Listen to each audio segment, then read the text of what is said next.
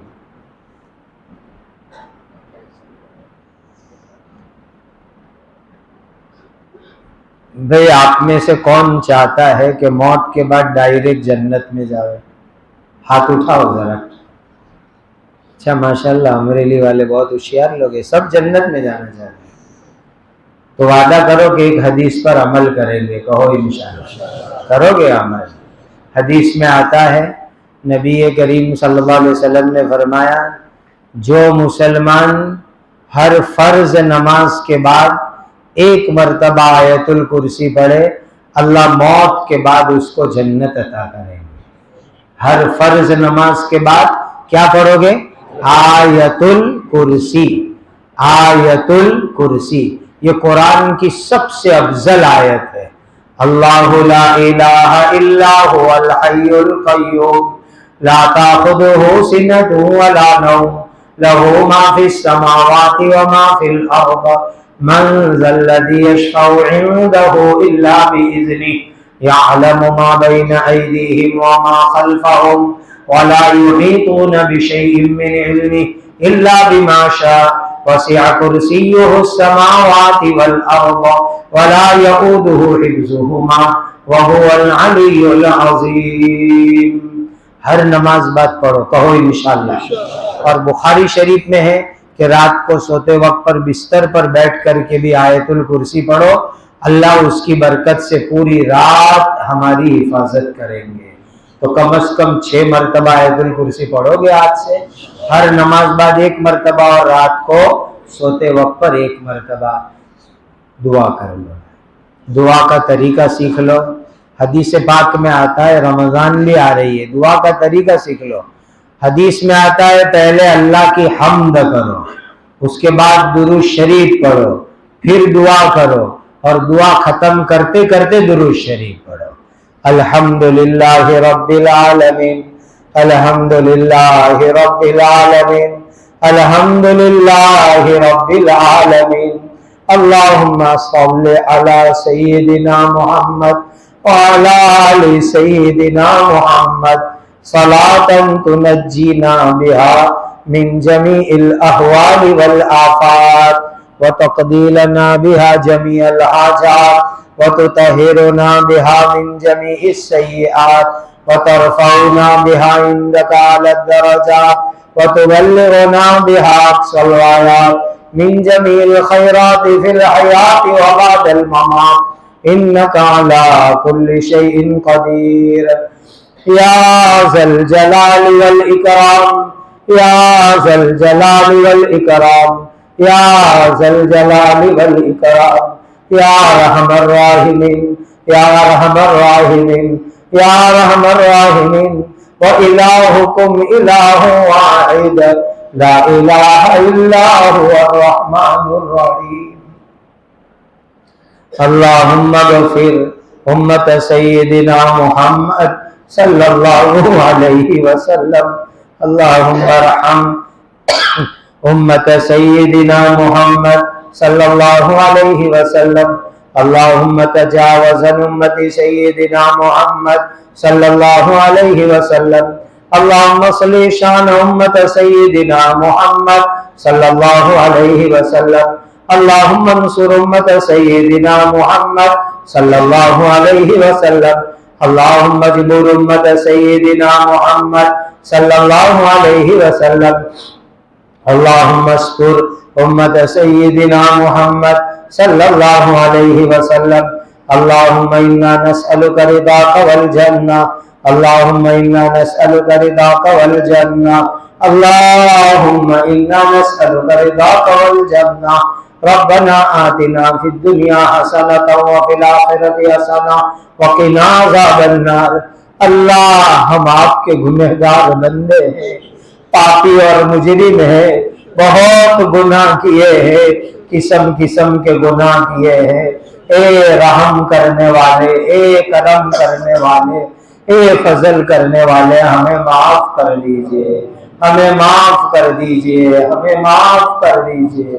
اے اللہ آپ کے پیارے نبی حضرت محمد مصطفیٰ صلی اللہ علیہ وسلم کا امتی پوری دنیا میں جہاں کہیں ہے، اے اللہ اس کی اور اس کی قیامت تک آنے والی اولاد اور نسلوں کے ایمان کی، اسلام کی، جان کی، مال کی، عزت کی، آبرو کی، عصمت کی اپنے کرم سے حفاظت فرماؤ، حفاظت فرماؤ، حفاظت فرماؤ. اے اللہ جتنے بھی لوگ اسلام کے خلاف، مسلمانوں کے خلاف سازشیں کر رہے، مکر کر رہے، فتنے کر رہے، پلاننگ کر رہے، ان تمام سازشوں کو ناکام فرماؤ، فتنوں کو ناکام فرماؤ، پلاننگ کو معطل فرماؤ. مولا ہم بے سہارا ہے، کوئی ہمارا سہارا نہیں ہے. مولا آپ کی طرف ہماری نظر ہے، ہمارا دھیان ہے، کیسے بھی ہے لیکن آپ کا نام لیتے ہیں، آپ کی توفیق سے آپ کا نام لیتے ہیں. آپ کے لاڈلے نبی کے امتی ہے.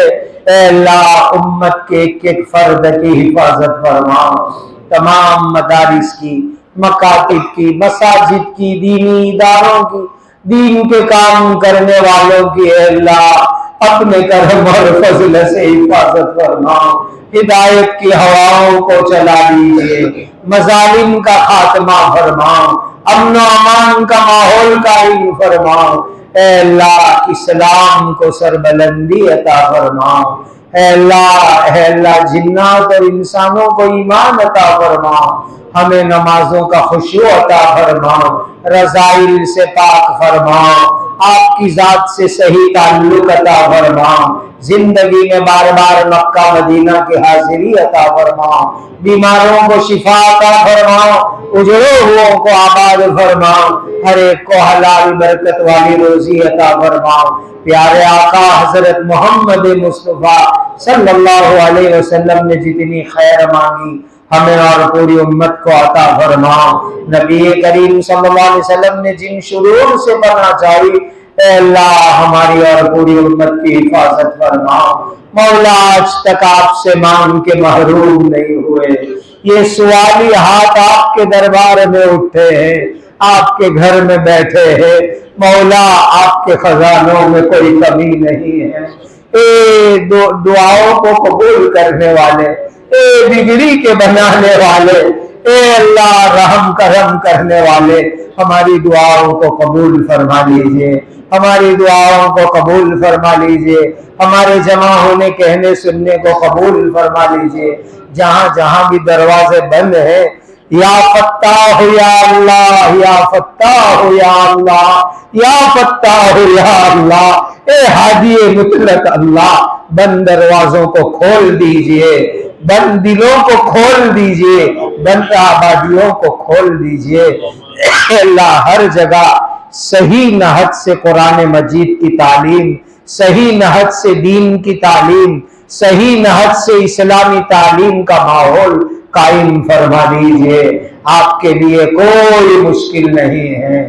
آپ نے تو ہندا جیسی ظالمہ کے دل کو بھی کھول دیا تھا، جس نے آپ کے نبی کے چچا کے کلیجے کو چبایا تھا. اے اللہ آپ نے اس ظالمہ کے دل کو بھی کھول دیا تھا. آج اسی ہدایت کے واسطے سے بھیک مانگتے مولا. جہاں دل بند ہے، دماغ بند ہے، دروازے بند ہیں، اپنے کرم سے دروازے کھول دیجئے اور دین کی نقل و حرکت، دین کی اشاعت کو عام فرما دیجئے۔ رب کریم ہمیں اپنے دین کے لیے قبول کر لیجئے۔ مولا زندگی کی آخری سانس تک اپنے دین کے لیے قبول فرما لیجئے، اپنے دین کے مقبول کاموں کے لیے قبول فرما۔ وصلی اللہ وسلم علی سیدنا محمد وعلی آلہ وصحبہ وأہل بیتہ اجمعین۔ اللہم آمین، اللہم آمین، اللہم آمین۔ سبحان ربک رب العزت عما یصفون وسلام علی المرسلین والحمد للہ رب العالمین۔